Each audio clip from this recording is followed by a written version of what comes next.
Assalamualaikum warahmatullahi wabarakatuh.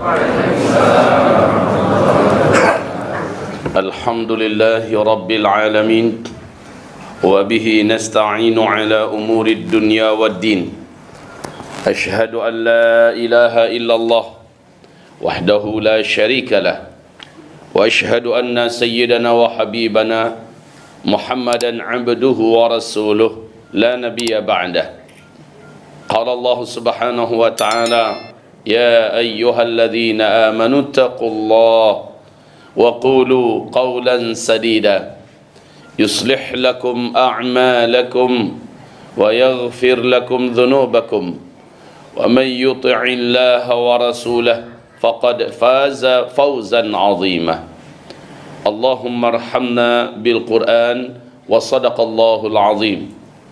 Wa qala an-nabiy sallallahu alaihi wasallam, ala inni qad ji'tukum biha bayda'a naqiyah lailuha kanahariha la yazighu anha ba'da dhalika ila halik. Amma ba'du. Dajjal sudah lepas. Camkan itu baik-baik. Dajjal sudah lepas. Ini kajian kita. Saya sudah menjelaskan di sini tentang Dajjal. Dan sekarang saya tekankan kembali, Dajjal sudah lepas. Ustaz, ada dalilnya? Ada. Hadis yang sahih riwayat Imam Muslim. Hadisnya sahih riwayat Imam Muslim. Diceritakan oleh Fatimah binti Qais. Tokoh utama dalam hadis ini adalah Rasulullah dengan seorang Kristen bernama Tamim Ad-Dari. Dia menyatakan syahadat dan masuk Islam kepada Nabi Muhammad SAW. Lalu dia menceritakan pengalamannya selamat dari laut yang hampir saja menggulung kapal mereka. Mereka terdampar di sebuah pulau di tengah laut Yaman. Lalu dia, singkatnya, dia berjumpa dengan seorang lelaki yang saat itu kakinya, tangannya, dan lehernya dirantai dengan belenggu rantai besar, besi yang berat dan besar. Dan laki-laki itu pada akhirnya mengatakan siapa dirinya. Dia adalah Dajjal. Nabi mengatakan itulah Dajjal.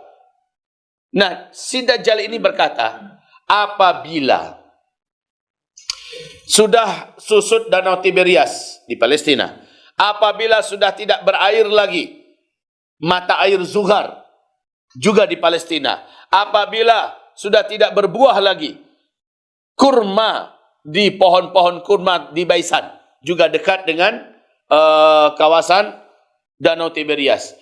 Bila yang tiga ini terjadi dan seluruhnya di Palestina, berarti saya sudah lepas.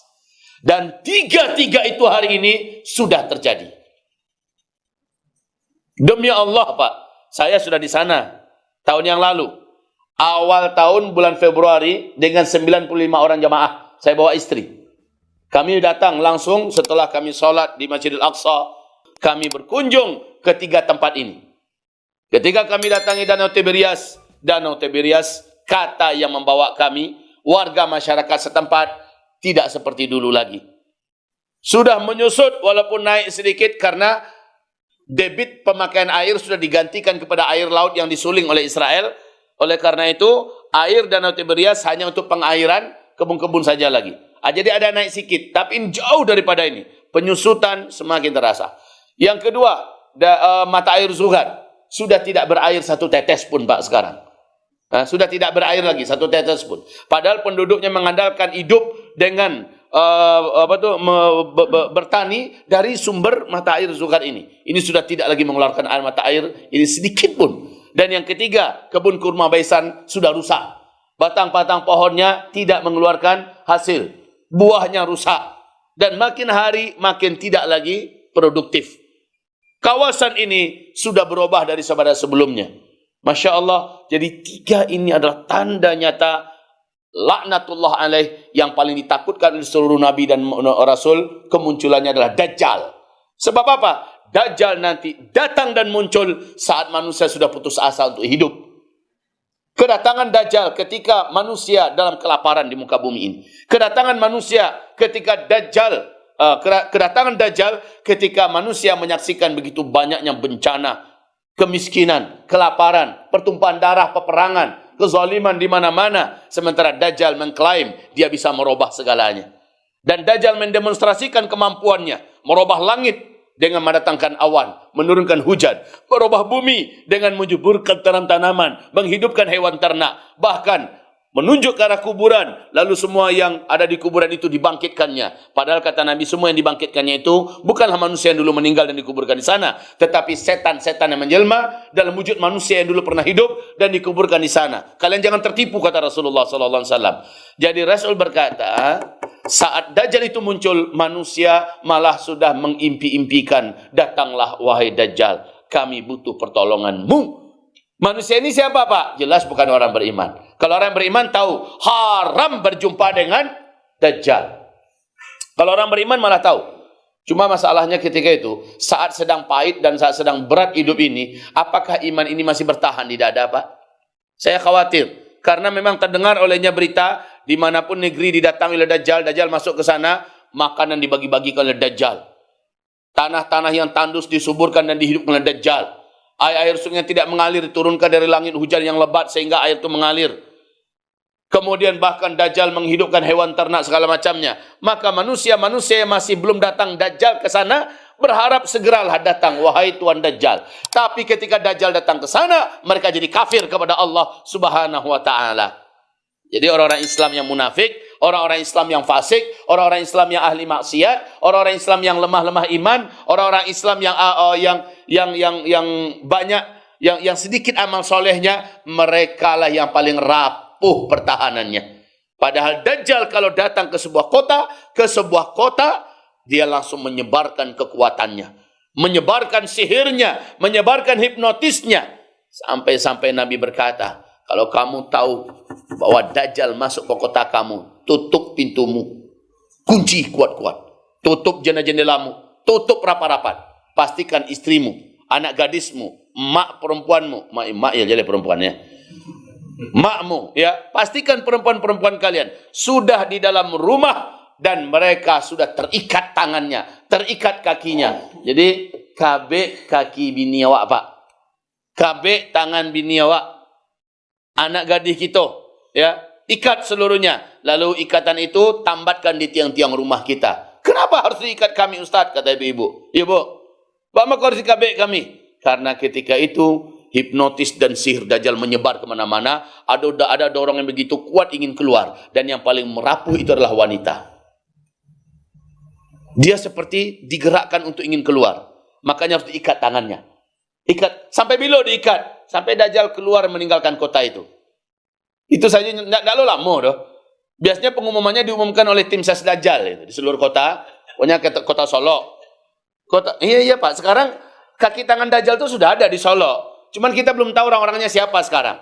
Di Solo, di Padang Panjang, di Bukit Tinggi, di Payakumbuh, di Batu Sangkar, sudah ada kaki tangannya itu. Yang jahat-jahat itu sekarang, Pak, yang jahat-jahat itu, sementara dia memegang kendali, dia memegang kepemimpinan segala macamnya, ada yang jahat di antara mereka akan jadi tim sesnya Dajjal. Bukankah sudah kita jelaskan sebelumnya, 8 kelompok manusia yang akan menjadi pengikut dan bala tentara Dajjal. Kita sudah uraikan itu sebelumnya. Betul Bapak Ibu? Lek tak kenal itu. Lek lupo. Itu nama labiah Bapak Ibu. Lupo itu mana nama labiah. Tapi biarlah memaafkan. Tando apa Ibu manusia, iwak pelupo. Insan. Awak kan insan, Pak. Insan itu bahasa Arab. Ma yusammal insanu bil insani illa binisyani. Tidaklah insan itu disebut dengan insannya kecuali karena nisyannya. Nisyan itu artinya paluponyo. Ya pelupo. Baik Bapak Ibu yang kami muliakan, nanti saya ulangi sekelebat. Cuma yang paling penting sekarang ini, sampai di mana tadi? Tim ses Dajjal itu sudah mengumumkan. Diumumkan tim ses Dajjal. Dari tingkat kota dikirimkan ke kabupaten informasinya. Di kabupaten dikirimkan ke kecamatan. Kecamatan dikirimkan ke tingkat kelurahan dan seterusnya. Disosialisasikan bahwa yang Agung Dajjal akan masuk ke kota Solo. Titik kalian harus menunggu beliau adalah di Anu. Pokoknya di alun-alun apa, di lapangan apa gitu ya. Maka siapa ingin berjumpa, ingin mendapatkan perbaikan kehidupan, ingin dirombak menjadi manusia yang kembali hidup segar, kuat dan sehat, silakan datang sambil menyaksikan demonstrasi yang Agung Dajjal untuk memperlihatkan hal-hal yang tidak bisa teknologi buat. Jadi orang harap itu ketika itu Sepastikan keluarga sudah di rumah. Lalu kunci pintu, kunci jendela. Apa yang dikerjakan? Ketika Dajjal sudah masuk kotamu, baca langsung surah Al-Kahfi di dalam rumah itu. Baca langsung surat Al-Kahfi. Apa gunanya baca surah Al-Kahfi? Akan terjadi apa yang Allah lakukan kepada pemuda Kahfi yang masuk ke dalam gua, dicari lalu lalang oleh bala tentara raja yang zalim untuk dibantai dan dibunuh. Mereka tak menemukan dan tidak melihat siapa-siapa di dalam gua itu. Jadi mudah-mudahan rumah kita Allah gaibkan dari pandangan bala tentara Dajjal, kaki tangan Dajjal, tim ses Dajjal. Mereka seperti tidak melihat rumah kita. Allah tembok, Allah lindungi dengan tembok gaib, dengan benteng gaib, karena bacaan surat Al-Kahfi. Gitu Pak. Camkan ini baik-baik. Nah, kenapa ibu-ibu diikat? Saya sudah jawab tadi ya. Karena ketika itu kita memang pada kelaparan semua. Kita dalam keadaan kekeringan. Kita dalam keadaan butuh makanan. Lalu terdengar berita bahwa Dajjal bagi-bagikan makanan. Biasanya orang berloncatan keluar dari rumah untuk menyambut dan menjemput makanan. Betul tidak? Apalagi di akhir zaman kata Nabi, karena lapar, tetangga tega membunuh tetangganya. Karena lapar. Hanya demi sepotong roti. Lalu tetangga membunuh tetangganya sendiri. Hadis ini sahih. Riwayat Imam Al-Bukhari di dalam kitab Al-Adabul Mufrad. Di akhir zaman, sebelum Dajjal keluar loh ini ya, sebelum Dajjal datang. Sekarang Dajjal sudah lepas Pak, tapi dia masih di balik kegelapan, menguasai dunia dengan segala makar kejahatan, menggunakan kaki tangannya. Illuminati, Freemasonry adalah kaki tangan Dajjal untuk melemahkan umat, untuk menjauhkan umat ini dari masjid, untuk menjauhkan umat ini dari ulama, untuk menjauhkan umat ini dari ekonomi, untuk menjauhkan umat ini dari pendidikan yang benar. Dibuat umat ini saling berjarak antara satu dengan yang lain. Dibuatnya umat ini untuk lumpuh. Akhirnya Masya Allah, ini makar global. Dikerjakan oleh kaki tangan Dajjal. Dajjal mengatur ini dari balik kegelapan. Dan Nabi berkata, sejak Dajjal lepas dari ikatan-ikatannya, ada waktu 40 kata Nabi, Dajjal menyusun makarnya dan dikerjakan oleh kaki tangannya. Barulah setelah itu dia muncul ke permukaan, ke tengah-tengah manusia. Jadi Pak, Ibu, lada kek masuk awak. 40 itu Nabi tak jelaskan. 40 hari, 40 jam, 40 minggu, 40 bulan, 40 tahun Nabi tak jelaskan. Pokoknya kata Nabi 40.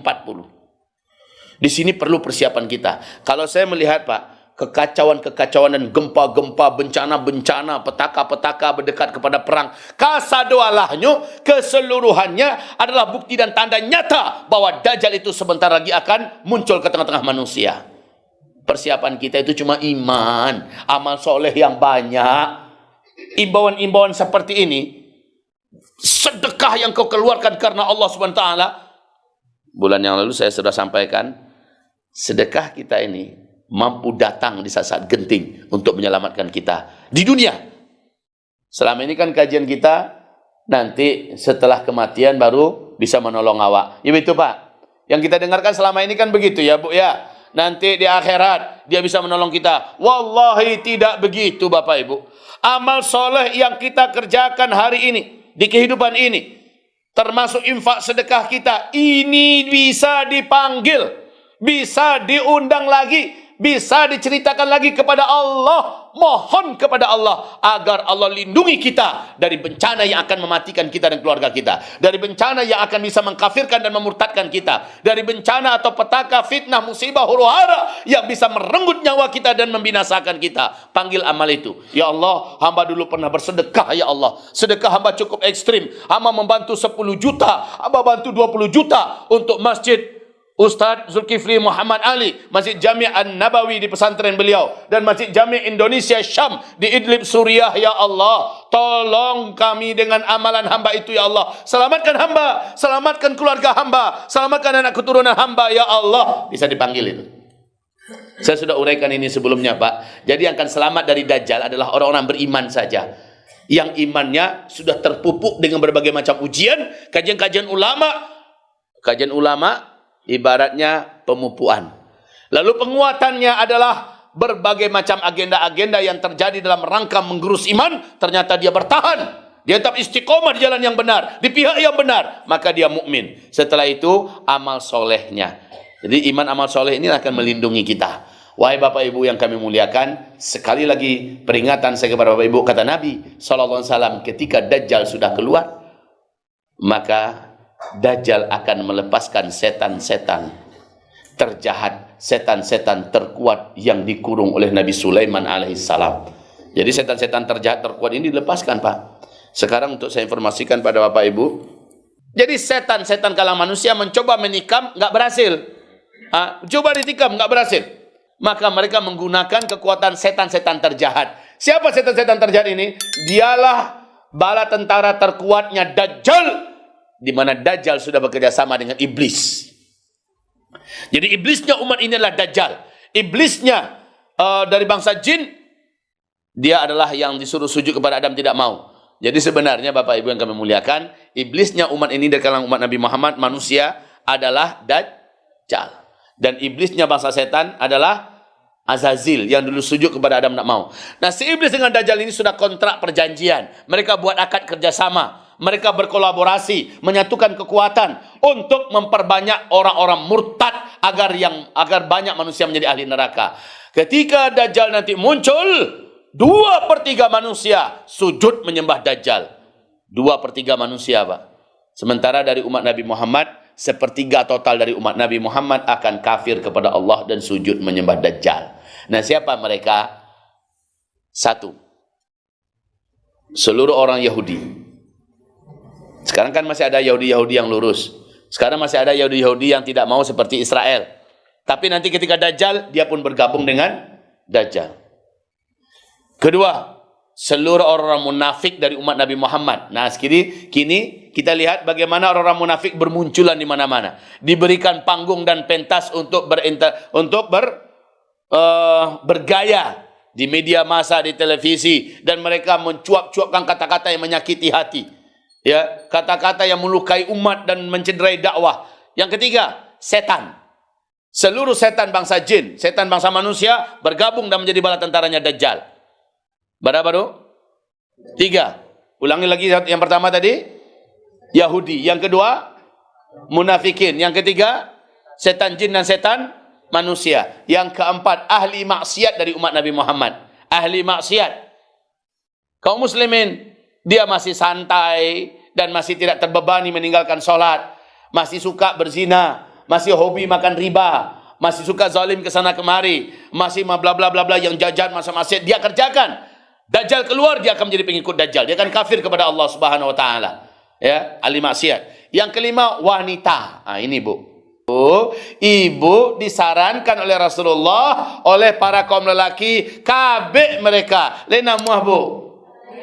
Pak mako namuah ibu dikabik namanya namuah, Bu. Sampai bila ibu dikabik? Sampai Pak Jatuh keluar dari kota Wak. Pak Jatuh siapa, Bu? Dajjal. Sampai dia hengkang keluar dari kota kita. Ini tak lama dah, Pak. Karena setiap kota di dunia akan dimasukinya. Sementara lama masa dia di dunia ini cuma ketika dia muncul ya, 1 tahun, 2 bulan, 2 minggu saja. Sementara dia harus masuki semua kota di dunia. Nah, Bapak Ibu yang kami muliakan, berapa baru tadi? 5. Sampai 5 Pak baru? Sampai di wanita. Wanita itu adalah ibu-ibu. Ustaz, iya di sama awak ku Ustaz? InsyaAllah. Pasti itu Ustaz, InsyaAllah. Kalau tanda-tandanya lah langkuk. Tapi bila waktunya, Allahu a'lam, persiapan awak yang perlu. Bapak Ibu, yang keenam, yang akan menjadi pengikut Dajjal yang keenam adalah seluruh para pelaku bid'ah dan aliran-aliran sesat. Seluruh para pelaku bid'ah dan aliran-aliran sesat. Seperti Syiah, seperti Ahmadiyah, ya aliran sesat lah. Dan sebagainya Bapak Ibu yang kami muliakan. Ini ada aliran yang jelas. Mereka mengarang-arang ajaran, mengada-adakan, menambah, mengurang-urangi dan sebagainya. Ya, baru 6. Yang ketujuh, wahai Bapak Ibu yang kami muliakan, itu tadi golongan kelompok yang mengklaim dirinya saja yang paling benar, yang lain kafir dan sesat, halal darah. Kelompok-kelompok radikal nggak karu-karuan, yang mengatakan hanya kami yang benar, kami yang lurus, kami yang dalam surga, yang lain kafir, yang lain sudah murtad, boleh kami rampas hartanya, boleh kami tumpahkan darahnya. Nah, ini macam-macam ini Pak. Keluar Dajjal, maka dia akan menjadi penyembah Dajjal. Karena Allah tidak menganggap dalam dadanya ada iman, walaupun jidatnya hitam, walaupun puasanya sampai kempes dan kurus perutnya, ya, walaupun ibadahnya dan bacaan Qurannya, hafiz Quran, tetapi mereka mengkafirkan orang lain di luar kelompoknya. Ini pengikut Dajjal nanti. Ya, Bapak Ibu hamba-hamba Allah yang kami muliakan, kami cintai, kita berlindung kepada Allah Subhanahu wa taala. Dan yang kedelapan, kelompok-kelompok pencinta seks menyimpang. Tunyo tuh. Ya, dan ini di Sumatera Barat sudah berserak di berbagai kota. Nomor satunya Kota Padang. Ya, betul. Termasuk Solo. Batu enggak? Kok mau nak ngarang-ngarang ke Pak? Malam tadi mau di Padang kok. Malam tadi, Masya Allah, perjuangan kami sampai kemari luar biasa. Amu bagi ceramah di Padang, hujan lobek.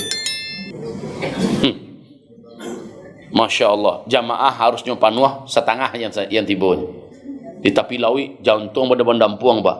Bangku jantung bandampuang, BMKG lah resmi mengumumkan. Tinggal menunggu waktu saja oleh Gampo Gadang, 8,9 skala Richter. Tolong bersiap-siap. Siap-siaga seluruh warga. Awak ceramah di Tapi Lawi itu mana? Di Masjid Putih Ancak tu Masjid Al-Hakim. Pasrah bana ambo bini ambo pada Allah. Ya Allah, bahkan kecil ambo kepada panitia, auto standby kan arah langsung Cigin.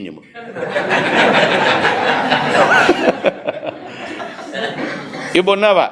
Jadi ambo lagi tahu juga pada mereka malam tadi, antisipasi agar bencana tidak datang. Walaupun itu bisa dipadamkan bencana itu, walaupun belum terjadi, dengan cara, sampaikan malam tadi kesimpulannya adalah tobat massal dipimpin oleh kepala daerah.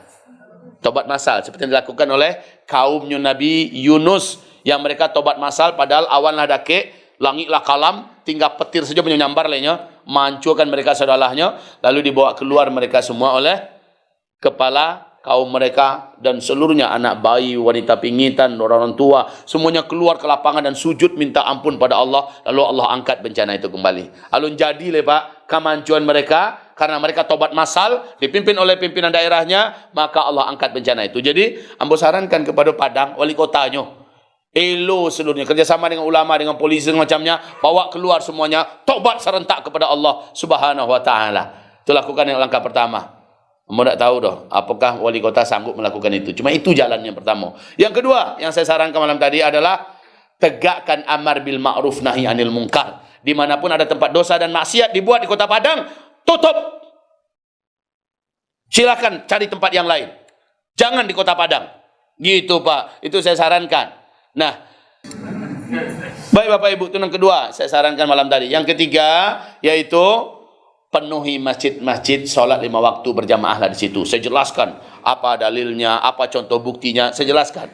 Penuhi masjid-masjid, sholat 5 waktu berjamaah. Jangan hanya sekali 2 kali. Berhari-hari sholat subuh, sholat zuhur, sholat asar, maghrib, isya itu bagaikan Jumat, penuh masjid. Ya. Terus yang keempat, saya sarankan pada mereka lakukan sedekah ekstrim secara massal. Sedekah ekstrim secara massal. Bahaya ekstrim ke Ustaz. Dulu taluknya sedekah 10.000-nya. Kini masing-masing awak barang terus balik sedekah. Kaluan tu. Kalau balik terus awak sedekah 1 juta, dek kanu ekonomi awak sedang payah, keluarkan 1 juta tu. Begitu namanya sedekah ekstrim. Setiap orang lakukan itu. Ibu-ibu punya cincin lapihan, lapih gini kalau lapih. Lapih demi mengantisipasi jangan ada bencana. Itu keluarkan cincinnya. Itu yang keempat. Yang kelima, luzumul istighfar. Setiap warga dan masyarakat pastikan memperbanyak istighfar. Allah berfirman, wa ma kunna mu'adzibin, kami tidak akan pernah mengazab sementara engkau masih ada di tengah-tengah mereka. Masih ada amar bil ma'ruf nahi munkar dan mereka masih senantiasa istighfar. Jadi selama dakwah masih ada di tempat itu, amar bil ma'ruf nahi munkar, dan penduduknya senantiasa istighfar, kami tidak akan azab. Kami tidak akan azab. Itu mau sampaikan malam tadi.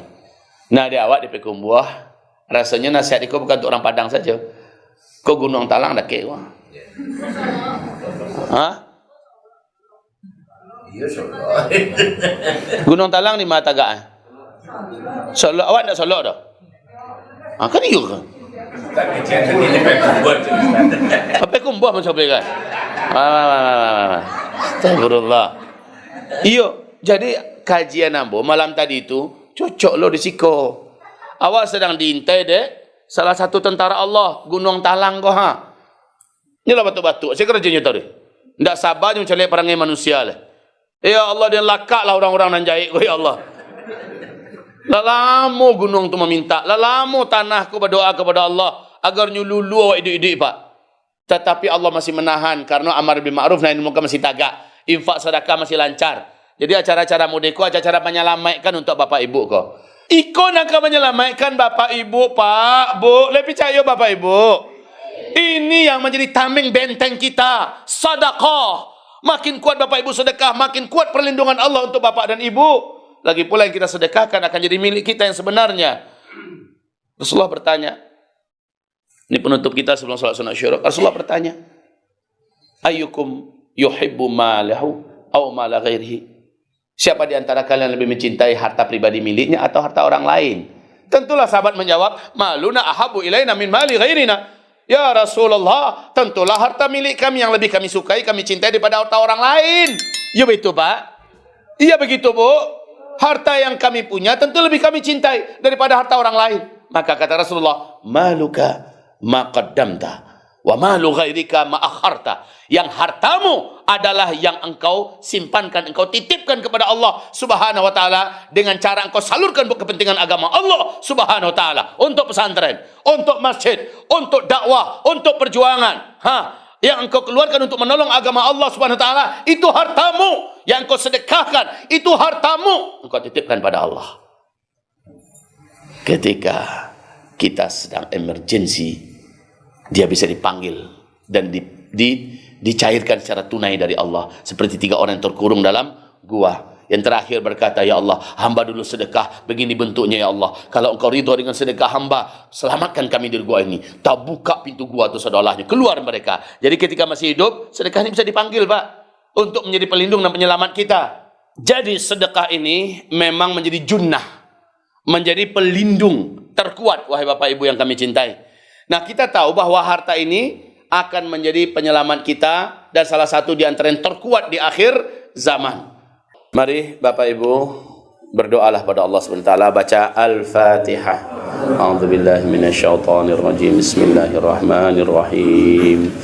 Alhamdulillahi Rabbil Alamin, Ar-Rahmanir Rahim, Maliki Yawmiddin, Iyyaka na'budu wa iyyaka nasta'in, Ihdinas siratal mustaqim, Siratal ladzina an'amta 'alaihim, Ghairil maghdubi 'alaihim waladdallin. Amin. Allahumma salli wa sallim ala hadha an-nabiyil karim wa ala alihi wa sahbihi ajma'in. Allahumma rabbana ya rabbal karim ya arhamar rahimin ya mujibas sa'ilin. Allahumma rabbana amin ya rabbana amin. Ya Allah, jadikanlah kami hamba-hambamu yang masih hidup ini mampu memperbaiki diri kami lebih baik dari sebelumnya, sehingga ya Allah kami lebih soleh dan lebih solehah dari sebelumnya ke depan ya Allah. Sehingga kami lebih cinta beramal, senang dan tenang berlama-lama dalam masjid di depan Al-Quran, suka berzikir dan lama berdoa, hobi menghadiri majlis ilmu, ringan berinfak dan bersedekah, dan wafatkan kami dalam keadaan kami sedang melakukan amal soleh ya Allah. Husnul khatimah. Lindungi kami ya Allah dari murkamu, dari kesesatan dan dari su'ul khatimah. Ya Allah, kuatkan iman di dalam dada-dada kami ya Allah. Jadikanlah iman ini perhiasan termahal yang kami perjuangkan sampai kami menghembuskan nafas terakhir kami, dan mudahkan kami mengucapkan kalimat thayyibah di ujung hidup kami dengan la ilaha illallah ya Allah. Amin ya Rabbana ya Arhamar Rahimin. Apa yang kami infakkan dan kami sedekahkan untuk membangun 2 masjid ini ya Allah, terimalah di pagi hari ini ya Allah. Terimalah ya Allah, dan berilah untuk kami ganti yang lebih banyak, lebih barokah, dan lapangkan hidup kami, lapangkan kesusahan kami, lepaskan beban-beban hutang yang membelit kami ya Allah, dan jadikanlah usaha kami maju dan berkembang dengan baik. Jadikanlah anak-anak kami menjadi anak-anak yang soleh, beriman dan bertakwa, berkat amal soleh dan infak wakaf sedekah kami di pagi hari ini ya Allah. Ya Rabbana, jadikanlah ini pemberat timbangan amal soleh kami di hari kiamat, dan jadikan ini sebagai pelindung penyelamat kami di hari-hari susah, di hari-hari genting di akhir zaman ini ya Allah, serta menjadi pelindung kami dari segala bencana musibah ya Rabbana amin. Berikan untuk kami pahalanya, pahala yang mengalir sampai hari kiamat. Allahumma Rabbana taqabbal minna du'aana ya arhamar rahimin ya mujibas sailin. Rabbana atina fid dunya hasanah wa fil akhirati hasanah wa qina adzaban nar. Subhana rabbika rabbil izzati amma yasifun wa salamun alal mursalin walhamdulillahi rabbil alamin. Allahumma amin, Allahumma amin, wa sallallahu ala sayyidil karim Sayyidina Muhammad sallallahu alaihi wasallam ala alihi washabihi ajma'in. Saya ajak Bapak Ibu baca doa kafaratul majlis. Subhanakallahumma wa bihamdika asyhadu an la ilaha illa anta astaghfiruka wa atubu ilaik walhamdulillahi rabbil alamin.